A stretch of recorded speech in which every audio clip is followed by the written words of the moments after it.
हरे कृष्णा। अक्षय तृतीया की आप सभी को ढेर सारी शुभकामनाएं। अक्षय तृतीया क्या है? अक्षय तृतीया क्या सिर्फ एक गोल्ड खरीदना? आज की जनरेशन को, बहुत सारे लोगों को सिर्फ इतना ही पता है कि अक्षय तृतीया तो बस गोल्ड खरीदना। क्या अक्षय तृतीया पे गोल्ड खरीदना चाहिए या हमें कौन कौन सी चीजें करनी चाहिए और अक्षय तृतीया इतनी इंपॉर्टेंट क्यों है, तो चलिए इसके बारे में आज हम लोग बात करेंगे। मैं आपके लिए बहुत ही प्यारी सी वीडियो लेकर आई हूँ जिसके अंदर हम लोग बात करेंगे अक्षय तृतीया से रिलेटेड बहुत सारे बहुत ही अमेजिंग इंसिडेंट्स जो आज के दिन हुए थे। और ये कुछ इंसिडेंट्स ऐसे हैं जो बहुत सारे लोगों को पता है, लेकिन बहुत सारी ऐसी चीजें स्क्रिप्चर से, शास्त्रों से निकाल कर लाई हूँ जिससे हम लोग पता लगाएंगे। जो हमारे जितने भी सनातनी हैं, जितने भी हिंदू धर्म से रिलेटेड लोग हैं, उन सबको इनके बारे में पता होना बहुत ज़्यादा ज़रूरी है। चलिए स्टार्ट करते हैं आज का वीडियो। फर्स्ट ऑफ ऑल हम लोग बात करेंगे फैक्ट नंबर 1 कि अक्षय तृतीया का मतलब क्या है। अक्षय तृतीया का मतलब होता है अक्षय, ठीक है, जो परमानेंट है, जिसका कभी नाश नहीं होता। आज जो भी हम लोग अच्छे अच्छे काम करेंगे उसका कभी भी नाश नहीं होगा, उसके फल का कभी भी नाश नहीं होगा, वो परमानेंट होगा, हम लोगों को मिलेगा ही मिलेगा। ठीक है, आप लोग समझ गए कि अक्षय तृतीया हम लोग जो भी आज के दिन काम करते हैं वो परमानेंट हो जाता है, अक्षय हो जाता है। ठीक है। फैक्ट नंबर 2, अक्षय तृतीया इतना इंपॉर्टेंट क्यों है? देखिए, हमारे हिंदू कैलेंडर के अकॉर्डिंग 4 दिन बहुत ज्यादा शुभ होते हैं, जिसके अंदर कभी भी किसी भी मुहूर्त निकलवाने की जरूरत नहीं है। जब भी हम कोई भी शुभ काम करते हैं, चाहे घर में कोई फंक्शन हो, कोई शादी हो, गृह प्रवेश हो, और भी कुछ अच्छी अच्छी चीजें जो बहुत शुभ चीजें हैं, उसके लिए हम लोग पंडित जी के पास जाते हैं, मुहूर्त निकलवाते हैं पुजारी जी के पास जाकर, है ना। तो ये जो 4 दिन मैं आपको बताऊंगी, इन 4 दिनों में आपको किसी से भी कोई भी मुहूर्त निकालने की जरूरत नहीं है। ये अपने आप में ही पूरा दिन बहुत ज्यादा शुभ है, बहुत ही अमेजिंग है, बहुत अच्छे हैं। जो भी आप काम करेंगे वो बहुत ही अच्छे से हो जाएगा। और ये जो 4 दिन मैं आपको बता रही हूँ, इसमें से सबसे पहला दिन है दशहरे का दिन, विजयदशमी का दिन। ये दिन बहुत ही सुंदर है, बहुत ही अच्छा है, दिव्य है अपने आप में। और इस दिन आपको किसी भी मुहूर्त को निकलवाने की जरूरत नहीं है। सुबह से लेकर रात तक का दिन बहुत ही अच्छा होता है, बहुत ही शुभ और दिव्य होता है। सेकेंड डे होता है हिंदू कैलेंडर के अकॉर्डिंग गुड़ी पाड़वा का दिन, जिसे नव वर्ष भी कहा जाता है। ठीक है, ये दिन भी सुबह से लेकर रात तक बहुत ही सुंदर दिन है। इस दिन भी आप कभी भी कुछ भी नया काम, कोई भी शुभ काम आराम से कर सकते हैं, आपको किसी मुहूर्त को देखने की जरूरत नहीं है। थर्ड जो डे है वो हमारे अकॉर्डिंग आता है अक्षय तृतीया, जो आज के दिन है। ठीक है, अक्षय तृतीया का दिन, ये दिन भी बहुत ज्यादा अमेजिंग है, बहुत अच्छा है, सुबह से लेकर रात तक पूरा दिन शुभ है। और जो एक फोर्थ आता है वो है कार्तिक मास का पहला दिन। कार्तिक मास का पहला दिन भी बहुत ज्यादा शुभ होता है, बहुत ही ज्यादा प्यारा होता है। और इस दिन भी आपको किसी भी तरीके का मुहूर्त निकलवाने की या फिर कोई भी चीजें चेक करने की कैलेंडर में जरूरत नहीं है। ये चारों दिन अपने आप में ही बहुत ज्यादा शुभ है, बहुत ज्यादा दिव्य है। ठीक है, तो आप लोग बिना किसी पुजारी जी, बिना किसी पंडित जी, इन सबको बिना पूछे 4 दिन कुछ भी बहुत आराम से कर सकते हैं।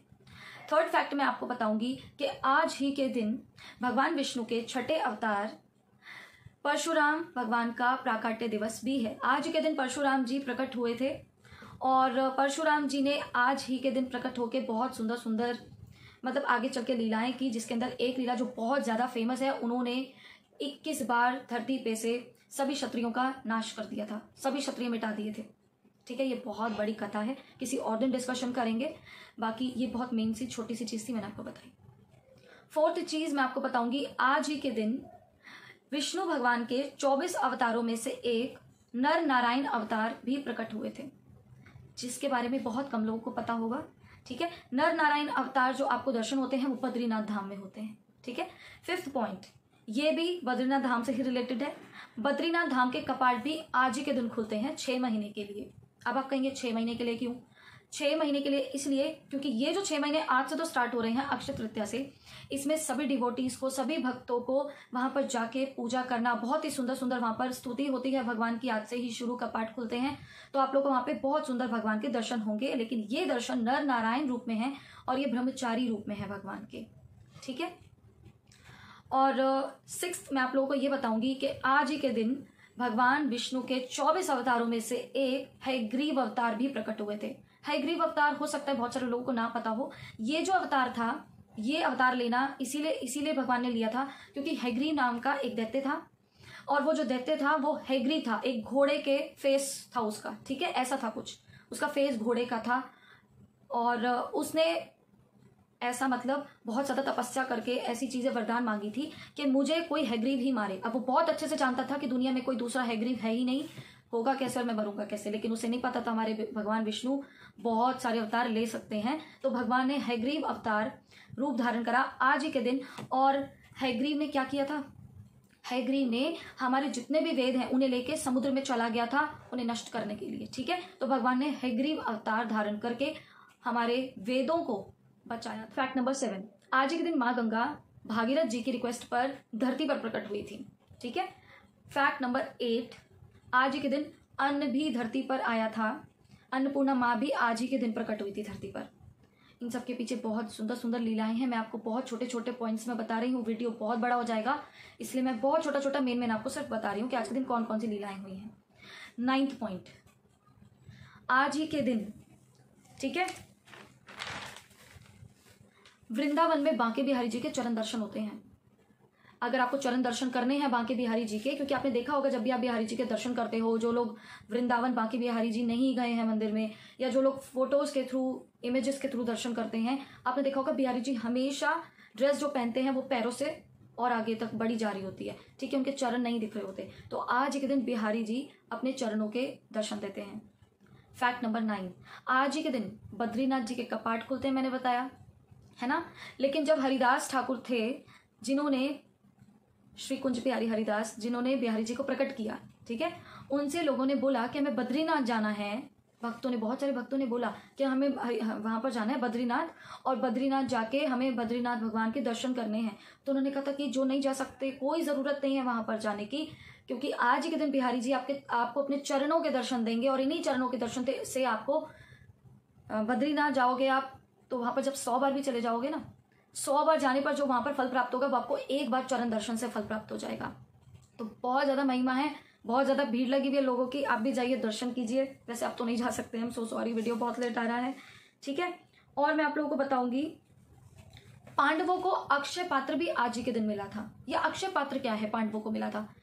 देखिए, जो युधिष्ठिर महाराज थे, उन्होंने सूर्यदेव की बहुत तपस्या की थी, बहुत पूजा की थी, तो सूर्यदेव उनसे बहुत ज़्यादा खुश हुए थे। ठीक है, जब वो बहुत ज़्यादा खुश हुए थे तो उन्होंने उनको एक अक्षय पात्र दिया था। किसको? युधिष्ठिर जी को दिया था। बहुत सारे लोगों को लगता है कि द्रौपदी जी को मिला था, नहीं, ये युधिष्ठिर महाराज को मिला था, और युधिष्ठिर महाराज ने द्रौपदी जी को दिया था। अब सूर्यदेव ने क्या कहा था कि देखो उन्होंने कहा ना, हम लोग तो वनवास में, हमें खाना भी नहीं मिलता, ये वो, तो उन्होंने अक्षय पात्र उनको दिया था। उन्होंने बोला कि इसमें से तुम कितना मर्जी खाना निकालो, करोड़ों लोगों के लिए निकालो इस पात्र के अंदर से, लेकिन तब तक एक शर्त है कि द्रौपदी जब तक खाना इसमें से प्रसाद नहीं पा लेती, जैसे ही द्रौपदी प्रसाद पा लेगी उसके बाद इसमें से जो प्रसाद है वो निकलना बंद हो जाएगा। उससे पहले कितना मर्जी इसमें से निकालो, निकलता रहेगा। तो वो अक्षय पात्र भी आज ही के दिन मिला था। एक मुझे और लीला याद आ रही है, 10th पॉइंट है ये। आज ही के दिन द्रौपदी चीर हरण की लीला भी आज ही के दिन हुई थी। जो हमारे भगवान श्री कृष्ण ने, श्याम सुंदर ने द्रौपदी जी की आकर रक्षा की थी, है ना, चीर हरण हुआ था, उनका रक्षा की थी ना, वो भी आज ही के दिन हुआ था। सबसे सुंदर पॉइंट बताऊंगी अभी, ठीक है, ये कौन सा पॉइंट है, 11th आई थिंक, याद नहीं मुझे, सुन लो अब। ठीक है, आज ही के दिन हमारे भगवान श्री कृष्ण, द्वारिकाधीश और सुदामा जी, आज ही के दिन उनका मिलन हुआ था। आज ही के दिन सुदामा जी द्वारिकाधीश से मिलने के लिए गए थे, और आज ही के दिन दोनों मिले थे। आज ही के दिन भगवान ने उनके चरणों को अपने आंसुओं से धोया था। आज ही के दिन अपने सिंहासन पर बिठाया था, वो आज ही का दिन था। ये तो बहुत ही सुंदर है ना, हम लोगों को पता है। फैक्ट नंबर 12, आज ही के दिन महाभारत भी लिखी गई थी। आज ही के दिन महाभारत की रचना आज हुई। ठीक है, व्यासदेव ने आज की, किसके हेल्प से की थी? गणपति जी के हेल्प से की थी। अब देखिए, जब महाभारत आज के दिन रचना हुई है तो महाभारत के अंदर ही आती है भगवत गीता, यानी कि भगवत गीता भी आज ही के दिन रचना हुई थी। फैक्ट नंबर 13, हाँ, बहुत सुंदर एक चीज़ बता रही हूँ, छोटी सी लीला बता रही हूँ, बहुत जल्दी से बतानी बहुत ज़रूरी है मुझे लग रहा है, क्योंकि ऐसे तो मैं बता नहीं पाऊंगी, ऐसे मोटा मोटा बताऊंगी ना तो आपको समझ में नहीं आएगा। आज एक बहुत सुंदर लीला हुई थी, जब भगवान श्री कृष्ण बाल रूप में थे, भगवान बहुत छोटे थे, है ना। तो एक बार नंद बाबा जा रहे थे, नंद महाराज प्रयागराज में नहाने के लिए, तो उन्होंने वहाँ पर जाना था, तो नंद बाबा और यशोदा मैया दोनों नंद बाबा के जाने के लिए पैकिंग कर रहे थे। यशोदा मैया प्रसाद बना रही थी उनके जाने के लिए, नंद बाबा पैकिंग कर रहे थे, बैलगाड़ी वगैरह सब कुछ रेडी थी। तो भगवान, हमारे छोटे से लाला, हमारे छोटे से कन्हैया सोचते हैं कि ये सब क्या हो रहा है घर के अंदर, और बाबा कहाँ जा रहे हैं? तो उन्होंने मैया से पूछा, यशोदा मैया से, कि मैया ये सब क्या हो रहा है, बाबा कहाँ जा रहे हैं? उन्होंने बोला कि लाला तू मुझे तंग मत कर, जाके अपने बाबा से पूछ ले। अब हमारे जो प्रभु हैं, छोटे से लाला हैं, वो बहुत ही नॉटी भी हैं सच में। वो गए और जाके नंद महाराज से पूछते हैं, नंद बाबा से, कि बाबा आप कहाँ जा रहे हो? तो बाबा ने बोला कि मेरा प्यारा सा छोटा सा कन्हैया है, उसको बता देता हूँ मैं। उन्होंने बोला कि मैं प्रयागराज जा रहा हूँ। उन्होंने कहा प्रयागराज क्यों जा रहे हो? तो कहते हैं कि प्रयागराज ना मैं नहाने के लिए जा रहा हूँ। तो भगवान तो अंतर्यामी है, सब पता है उन्हें, लेकिन बहुत छोटे हैं, लीला करते हैं, लीला पुरुषोत्तम है हमारे भगवान। तो उन्होंने बोला कि बाबा आज मत जाओ, आप ना कल चले जाना। अब नंद बाबा सोचते हैं कि कल जाना, चलो कहते हैं कि चलो मेरा एक ही तो लाला है, इतने प्यार से मुझे बोल रहा है कि कल जाना, तो ठीक है मैं कल चला जाऊंगा। उन्होंने कहा ठीक है लाला, मैं ना कल जाऊंगा। तो नंद महाराज रुक जाते हैं। नेक्स्ट डे नंद महाराज जाते हैं नहाने के लिए, स्नान करने के लिए जा रहे हैं। ठीक है, जब वो स्नान करने के लिए जाते हैं तो वो देखते हैं कि जिस कुंड में वो स्नान करते हैं, जिस जगह पर, वहां पर एक बहुत ही दिव्य, बहुत ही ज्यादा तेजस्वी एक व्यक्ति प्रकट हुए हैं उस पानी में से। ठीक है, वो जो पानी था जहां पर वो स्नान कर रहे थे, उसमें से बहुत ही अद्भुत, बहुत ही अनइमेजिनेबल ऐसा पर्सन प्रकट हो जाता है। नंद बाबा सोचते हैं अरे मैं तो सबको जानता हूँ यहाँ पर, मैं तो यहाँ का हेड हूँ पूरे गोकुल का, ये कौन है जो मुझे नहीं पता कि ये है कौन, ये अंदर से कब निकला, पहले तो इसे कभी नहीं देखा यहाँ पर। तो वो बताते हैं कि मैं प्रयागराज हूँ। वो कहते हैं प्रयागराज, तुम प्रयागराज हो? कहते हैं हाँ। कहते हैं मैं आज ही के दिन, देखो सब लोग ना प्रयागराज आते हैं, अपने पापों को वहाँ पर छोड़ देते हैं, वहाँ पर नहा के, और मेरे पास इतने सारे पाप इकट्ठे हो जाते हैं। मैं आज ही के दिन अपने पापों को यहाँ से, खुद ही अपने पापों को मतलब धोने के लिए आता हूँ आज के दिन। और वो दिन कौन सा था? अक्षय तृतीया का दिन था वो। तो नंद बाबा समझ गए कि लाला को जरूर पता होगा, उन्हें जरूर पता होगा, तभी लाला ने मुझे आज कल वहां पर मतलब जाने से रोक दिया और आज जाने को कहा। तो कह रहे कि अब मैं क्या करूं जाकर, जब प्रयागराज खुद ही यहाँ पर है, मैं प्रयागराज जा रहा हूँ। तो वहां पर भगवान ने उनको मतलब ऐसी लीला करके बताया कि कितना इम्पोर्टेंट है नहाने के लिए भी, क्योंकि प्रयागराज जितने भी तीर्थ स्थल हैं, सभी धार्मिक स्थल, उन सभी का राजा कहा जाता है आज भी। ये भी हमारे भगवान श्री कृष्ण ने उनको राजा बना रखा है। ठीक है, हाँ बहुत ही प्यारा point, 14 I think 14 factor number है ये। आज के दिन जगन्नाथपुरी में सभी जगन्नाथ वासियों को मेरा जय जगन्नाथ। आज ही के दिन जगन्नाथ जी हमारे, जो हमारे जगन्नाथ जी हैं, हमारे कालिया ठाकुर हैं हमारे, उनका रथ बनना आज ही से स्टार्ट होता है, अक्षय तृतीया के दिन से। ठीक है, जगन्नाथ जी, बलदेव, सुभद्रा महारानी, सबके रथ आज ही से शुरू होते हैं बनने। और मैं आपको क्या बताऊं, हाँ फैक्ट नंबर आई थिंक 15 है, मुझे याद नहीं है बस। आज ही के दिन कुबेर महाराज को सभी देवताओं का फाइनेंस मिनिस्टर बना दिया गया था। सारा खजाना, सारा गोल्ड उनके पास ही रखा गया था, ये डिपार्टमेंट उन्हीं को दिया गया था कि अब से ये डिपार्टमेंट आप ही संभालोगे। देखो जो सोने की लंका थी ना रावण के पास, वो भी कुबेर जी की ही थी। रावण ने उनसे हथिया ली थी जबरदस्ती, लेकिन रावण के वो सौतेले भाई हैं रिश्ते में। ठीक है, तो कुबेर महाराज को आज के दिन सारा डिपार्टमेंट दिया गया ये गोल्ड का। आई थिंक 15 फैक्ट्स हो चुके हैं। अरे हाँ, फैक्ट नंबर देखो 15 हो गए हैं। मैं आपको ना दो तीन और जो मुझे याद आएंगे वो बताऊंगी। आज ही के दिन सारे युगों का आरंभ भी होता है। कलयुग, द्वापर, त्रेता, सतयुग सभी आज ही के दिन से शुरू हुए थे। अक्षय तृतीया का दिन ही था जब से ये जब मतलब जो युग है इसी दिन से स्टार्ट हुआ था। चाहे त्रेता को कहो तो त्रेता युग भी आज ही से स्टार्ट हुआ था, अक्षय तृतीया का दिन था। कलयुग का कहो तो कलयुग भी अक्षय तृतीया के दिन से स्टार्ट हुआ था। सतयुग भी अक्षय तृतीया के दिन से शुरू हुआ था, और द्वापर भी अक्षय तृतीया के दिन से ही शुरू हुआ था। ठीक है, और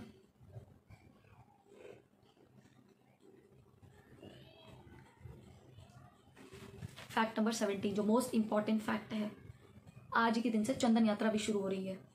सभी वैष्णव मंदिरों में, इस्कॉन टेम्पल्स में आज के दिन से भगवान आपको अगले 21 दिन तक चंदन के पूरे श्रृंगार में, मतलब भगवान को पूरा ऊपर से नीचे तक चंदन से ढक दिया जाएगा।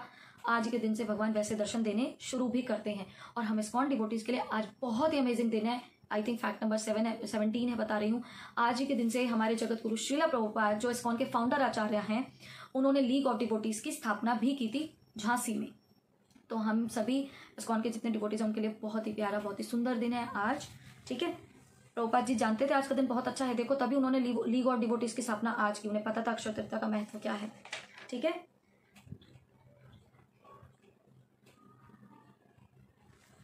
बहुत ही सुंदर एक ऐसा फैक्ट बताऊंगी ना जो बहुत बहुत बाई चांस होगा, आपको पता होगा।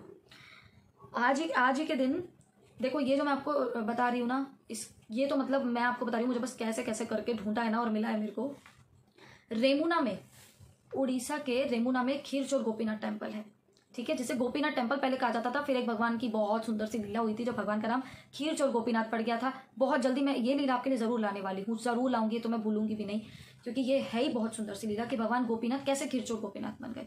ठीक है, तो खीरचोर गोपीनाथ जी जो आज रेमुना में है, ये जो विग्रह है, जो अर्च विग्रह है, ये जो डीटी है, ये पहले से थी, त्रेता युग से थी। भगवान श्री राम ने सीता मैया की रिक्वेस्ट पे ये डीटी खुद से बनाई थी।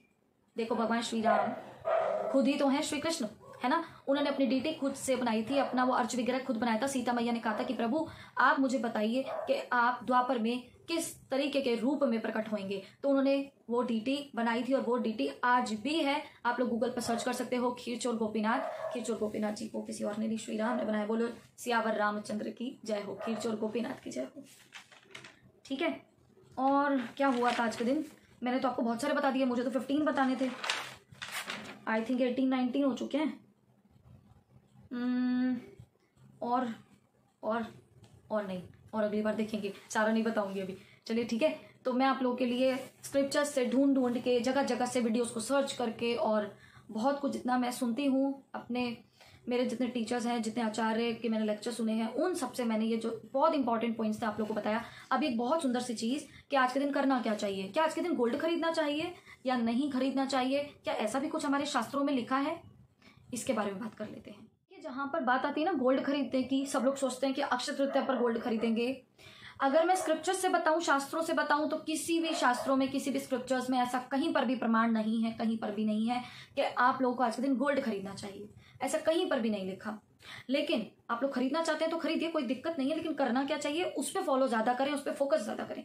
देखिए, गोल्ड की बात आती है ना, तो गोल्ड खरीदना नहीं चाहिए आज के दिन, आज के दिन गोल्ड दान देना चाहिए। अब आप कहेंगे हम गोल्ड दान दें, ऐसे कैसे हो सकता है, गोल्ड तो इतना महंगा है, उसे हम दान दे दें। तो ठीक है, आप गोल्ड दान नहीं दे सकते तो एक काम जरूर कर सकते हैं, आप अन्न दान जरूर कर सकते हैं, वो भी किसी गोल्ड से कम नहीं है। जिनके पास कुछ भी खाना नहीं होता, कोई प्रसाद नहीं होता, अपना पेट भरने के लिए कुछ नहीं होता, उनके लिए वो भी किसी गोल्ड से कम नहीं होता। तो आप लोग अन्न दान तो जरूर कर सकते हैं, आज के दिन आप अन्न दान जरूर करें। आज के दिन आप लोग मंदिरों में, जो भी विष्णु मंदिर बन रहे हो, श्री कृष्ण श्री राम मंदिर बन रहे हो, वहां पर मंदिर निर्माण के लिए, ठीक है, मंदिर निर्माण के लिए आप लोग दान जरूर दें। इसके फल इतने ज्यादा मिलते हैं, इतने बेनिफिट्स हैं इसके।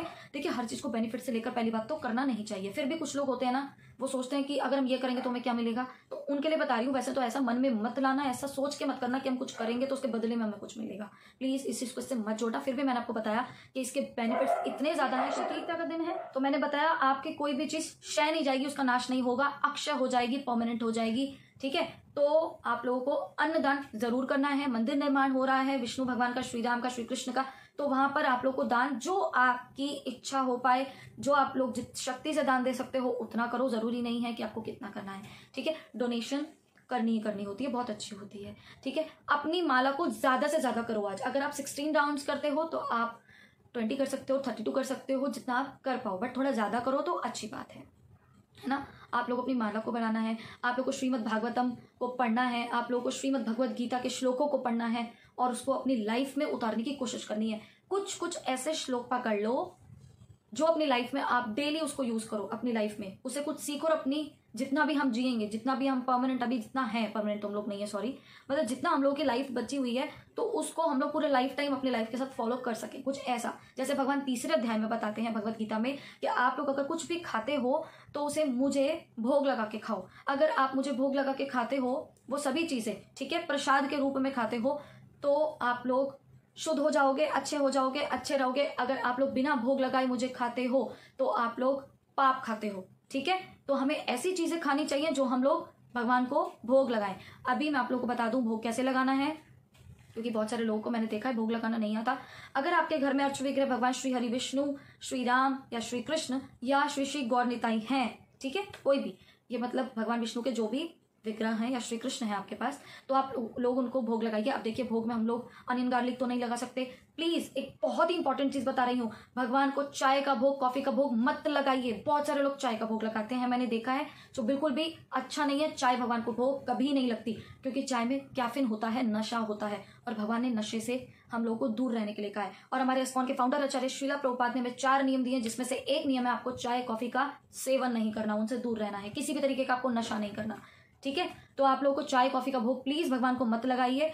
और आप जो भी चीज भोग लगाएं उसमें तुलसी पत्र जरूर डालें, तब भगवान को भोग लगाएं। घंटी जरूर बजाएं, 3 बार हरे कृष्ण महामंत्र बोल देंगे घंटी के साथ साथ, तो बहुत ही अच्छा हो जाएगा। अच्छे से भगवान ठाकुर जी आपका जो भोग एक्सेप्ट करेंगे। ठीक है, और एक चीज, अगर आप कुछ भी भोग लगा रहे हो तो प्लीज उसको ठंडा करके फिर भगवान को भोग लगाओ, ताकि हम लोग को जैसे खाना गरम गरम ज्यादा नहीं खाया जाता, तो भगवान को भी उससे तकलीफ हो सकती है। या हमें सोचना चाहिए वो एक अर्च विग्रह नहीं है, एक डीटी नहीं है, वो साक्षात हमारे मंदिर में हमारे ठाकुर जी निवास करते हैं। अगर हम ऐसा सोच के उन्हें भोग लगाएंगे तो शायद ठाकुर जी रिझ जाएं हमसे और हमारा भोग हमसे एक्सेप्ट कर लें। ठीक है, पहली बात तो वो दिया हुआ सब कुछ उनका है, उन्हीं को अर्पण। ठीक है, तो आप लोग ठंडा करके फिर भोग लगाइए, है ना। एक चीज और बताऊंगी, गर्मियां बहुत ज्यादा चल रही हैं, आप लोग जो भी चीजें भोग लगाएं तो ठंडी तहसीर जो होती हैं चीजें, जैसे दही है, ठीक है, लस्सी है, छाछ है, ये चीजें ज्यादा भोग लगाओ। ठीक है, ठंडी चीजें, ठंडा दूध भोग लगाओ, गर्म चीजें प्लीज भगवान को भोग मत लगाओ। जिनकी तासीर गर्म हो ऐसी चीजें भोग लगाने से बचिए, क्योंकि जो चीजें हम नहीं खाते वो हम भगवान को भी नहीं खिला सकते। यही हम जितने भी भगवान के भक्त, तो मैं नहीं कह सकती भक्तों के अलन लायक भी नहीं है, मैंने कई बार कहा है कि हम लोगों के पाप इतने हैं।